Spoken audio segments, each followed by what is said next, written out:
खबर कनाडा से, जहां पर राजधानी टोरंटो में एक हफ्ते के अंदर ही 2 भारतीय नागरिकों की हत्या के बाद हड़कंप मच गया।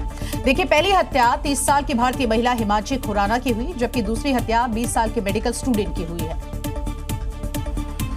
क्योंकि ये दोनों घटनाएं टोरंटो में हुई, इसीलिए आशंका जाहिर की जा रही है कि इन दोनों हत्याओं के पीछे कोई लिंक तो नहीं।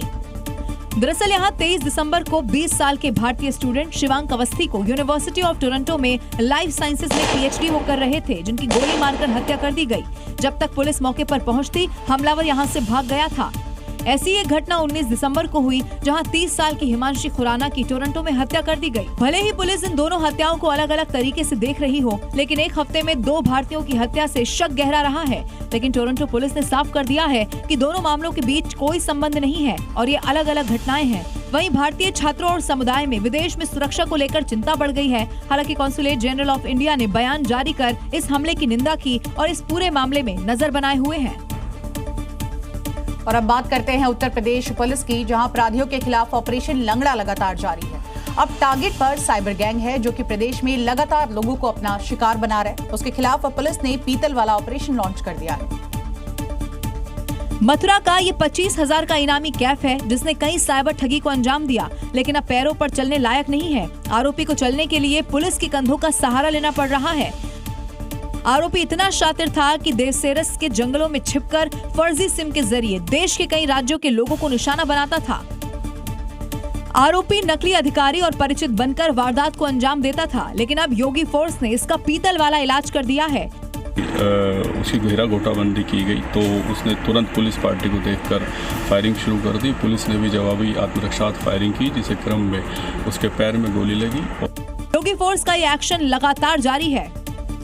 पिछले एक हफ्ते में पुलिस ने मुजफ्फरनगर, चित्रकूट, सोनभद्र, बुलंदशहर और इटावा में साइबर ठगों पर एक्शन लिया है और यूपी में जारी ये ऑपरेशन अब रुकने वाला नहीं है।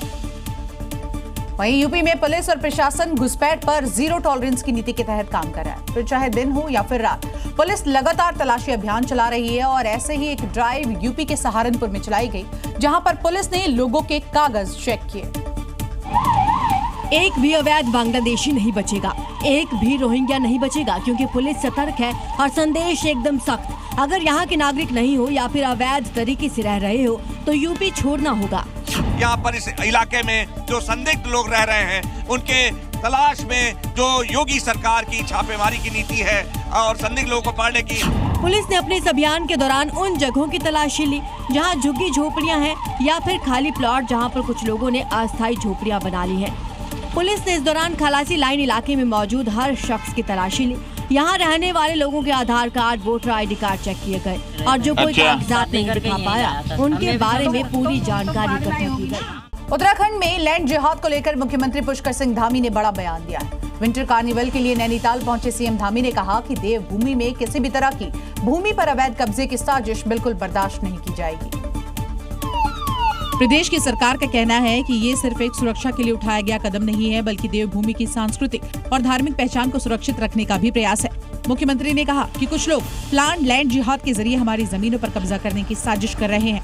हमारे पहाड़ी क्षेत्रों में जहां 2-3 दशक पहले एक विशेष समुदाय का कोई अस्तित्व नहीं होता था, आज बड़ी संख्या में उन क्षेत्रों में डेमोग्राफी का बदलाव का खतरा पैदा हो गया है। तो वही अधिकारियों ने बताया कि अब तक लगभग 1000 एकड़ भूमि को कब्जा मुक्त कराया गया और आगे भी कार्रवाई जारी रहेगी। सीएम धामी की सख्त चेतावनी के बाद राज्य में भूमि सुरक्षा को लेकर कड़ी निगरानी और कार्रवाई बढ़ाने की तैयारी है।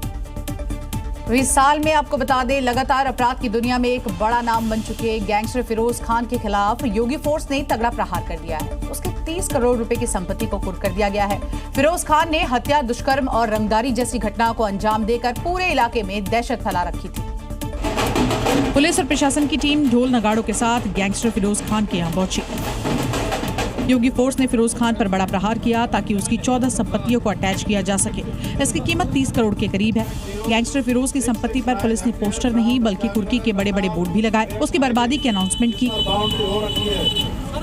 ये देखिए, काले कारनामे करके फिरोज खान ने कितना बड़ा साम्राज्य खड़ा कर रखा था। सिर्फ ये घर ही नहीं, कुल 14 संपत्तियों को चिन्हित करके कुर्क करने की कार्रवाई की गई, जिनमें बैंक्वेट हॉल और स्विमिंग पूल समेत कृषि भूमि शामिल है। फिरोज खान अपने गैंग का लीडर है, उसकी तलाश में पुलिस जुटी हुई है। जो माफियाज हैं, क्रिमिनल्स हैं, उन पे किसी कीमत हम लोग बख्शेंगे नहीं। वो कहीं भी छुपे रहें, कोई मतलब नहीं उनको बख्शने का। अपराधियों को अब तो समझना चाहिए कि आप कितने भी सालों से जुर्म के बादशाह क्यों ना हो, लेकिन यूपी में अपराध किया तो योगी फोर्स पक्का इलाज कर देगी।